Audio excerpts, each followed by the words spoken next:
Ya, kembali lagi bersama gue di sini Daido Lumban Raja di Didologic Podcast.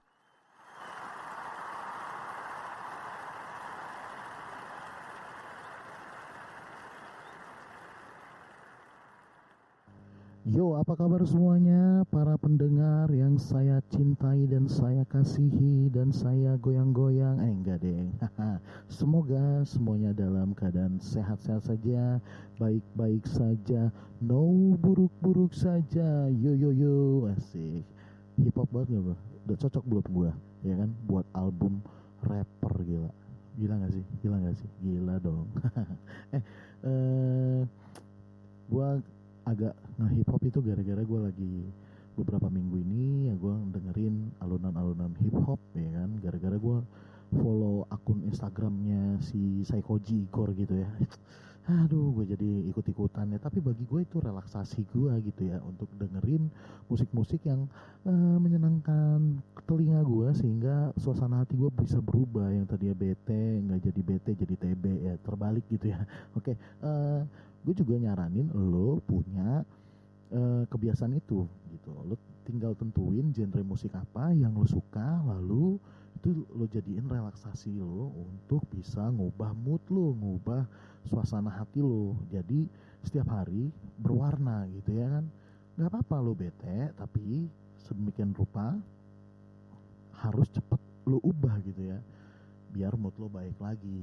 Ini masalahnya kalau mood udah nggak baik, lo nggak bisa kerja, lo nggak bisa ngelakuin apapun, yang masih kuliah lo nggak bisa, lo nggak enak lah pokoknya, nggak enak lah kuliah, ya kan, apalagi daring gitu ya, aduh nggak tatap muka sama dosen ya, yang cowok-cowok nggak bisa ketemu langsung sama dosen yang cantik-cantik ya kan, dan juga yang cewek-cewek nggak bisa ketemu dosen-dosen yang ganteng-ganteng ya gitu deh. Terus si malih, gue ngomongin apa sih dari tadi? Gak jelas. Gue lupa nyalain background cuy. Waduh. Gimana? Yes, gila. Background gue seksi gitu ya. Yang denger jangan aneh-aneh. Ingat, jangan aneh-aneh. Yang denger harus dalam keadaan normal. Oke? Megang handphone jangan satu tangan, yang tangannya kemana-mana. Ya, apa yang lagi happening nih? Waduh, gue tahu nih yang ada di otak lo sama yang di otak gue sama kayaknya nih ya. Langsung aja gue sebut ya, Omnibus Law. Wow, what happened? What happened? Aya naon? Aya naon ya, Omnibus Law. Ada apa nih dengan Omnibus Law nih? Ya udahlah ya, ini sudah disahkan. Kalau ada perubahan ya puji Tuhan, kalau tidak ada perubahan juga ya puji Tuhan, kita harus bersyukur gitu ya, karena gue yakin para petinggi sudah memikirkan ini terlebih dahulu dan secara matang dan secara mufakat, musyawarah ya kan, dan bermartabat. Wow, gila. Rusuh sih gue nih kali ini. Oke, by the way, lu pada tahu nggak sih Omnibus Law itu apa gitu ya? Ya pasti udah tahu lah ya.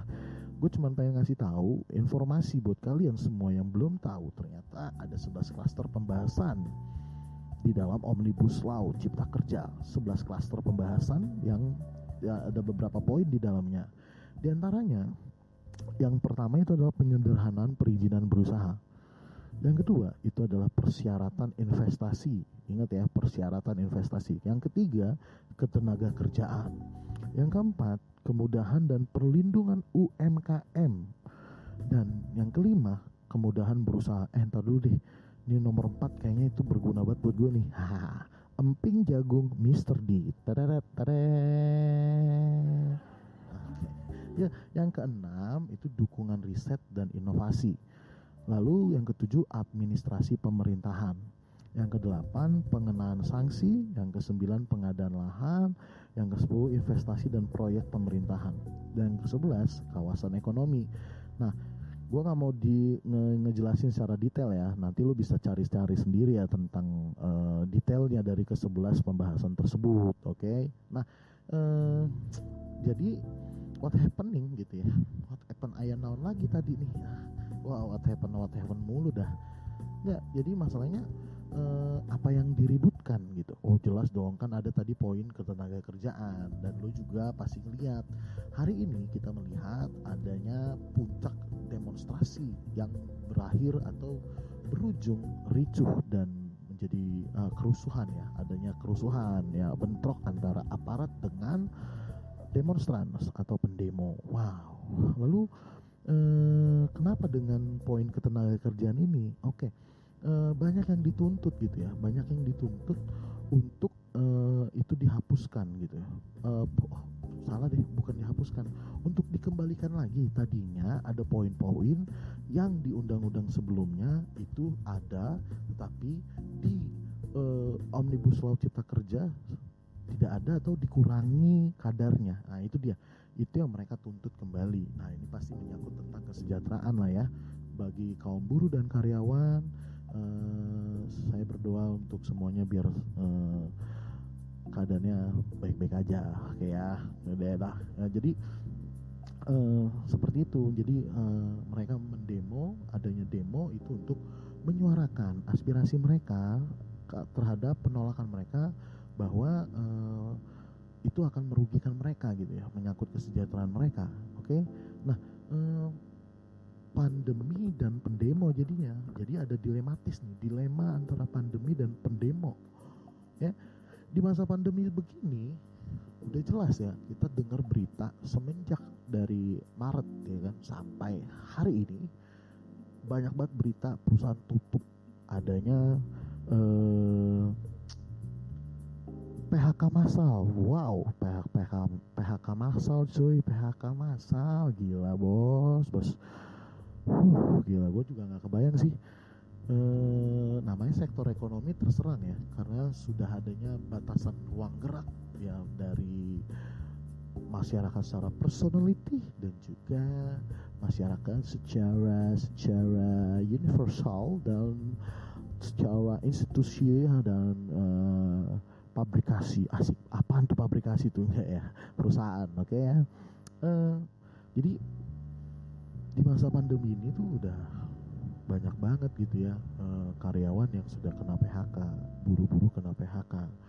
Lalu di masa pandemi ini juga adanya undang-undang yang menurut para buruh dan karyawan sehingga mereka harus mendemo, sehingga harus mereka menyuarakan aksi unjuk rasa dan menyuarakan aspirasi mereka. Di aksi itu ya ada poin-poin yang merugikan mereka dan menyangkut kesejahteraan mereka. Wow, ini sangat dilematis ya.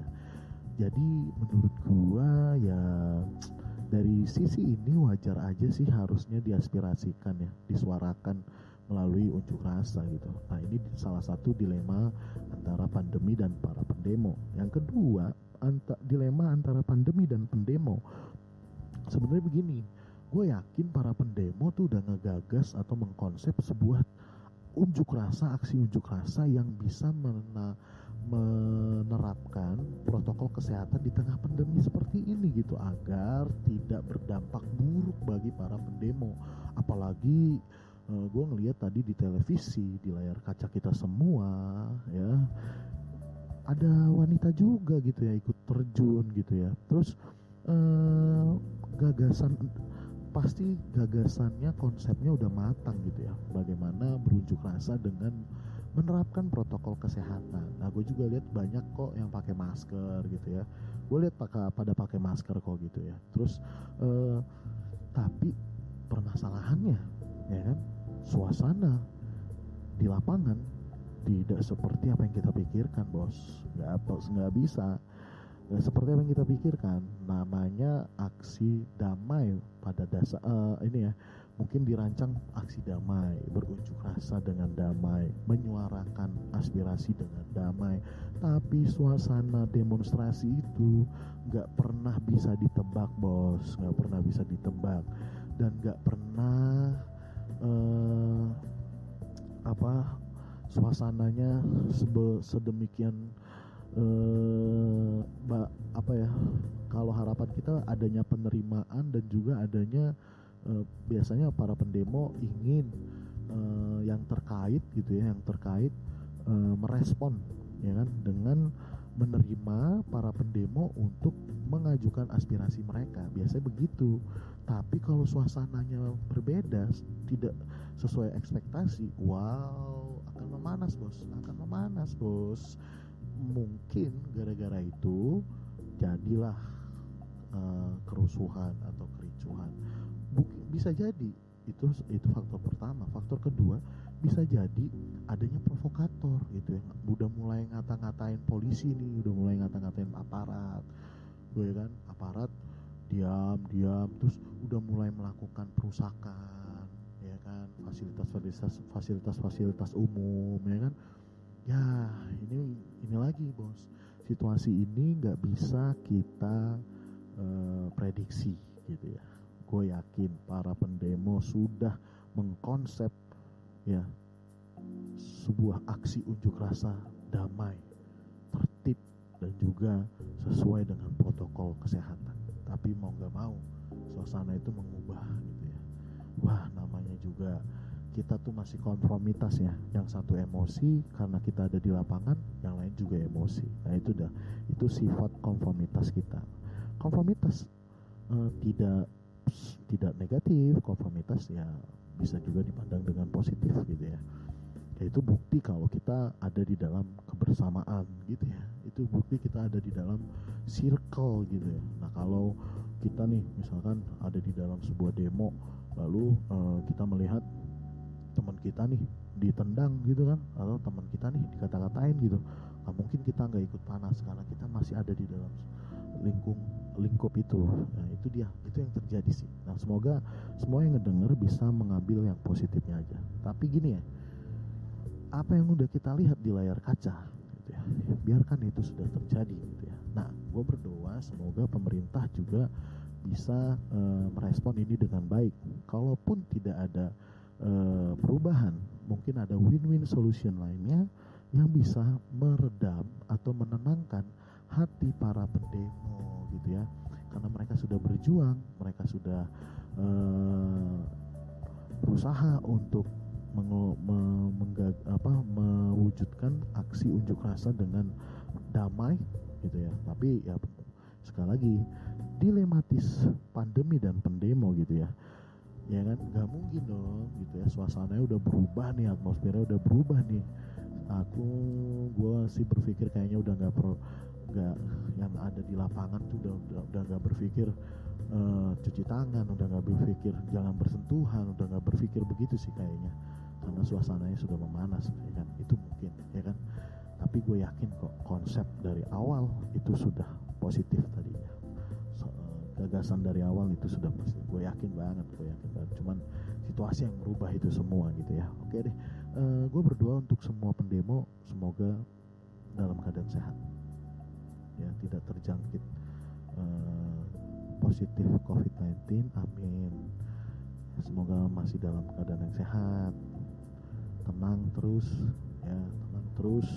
Gue yakin kok apa yang sudah digagas oleh pemerintah, mungkin saat ini kita nggak ngelihat manfaatnya ya kan, tapi mungkin ke depan kita mulai terbiasa dengan hal itu sehingga kita akan bisa ikut ya kan menikmati manfaat yang sudah dipikirkan para pemerintah melalui Omnibus Law Cipta Kerja ini. Oke ya, sekian dari gua untuk sharing kali ini tentang Omnibus Law bos. Oke, semoga yang mendengar bahasa gue nih dapat pencerahan, hahaha, kayak nabi gue anjir. Oke deh semua ya, selamat beraktivitas, selamat, bye bye.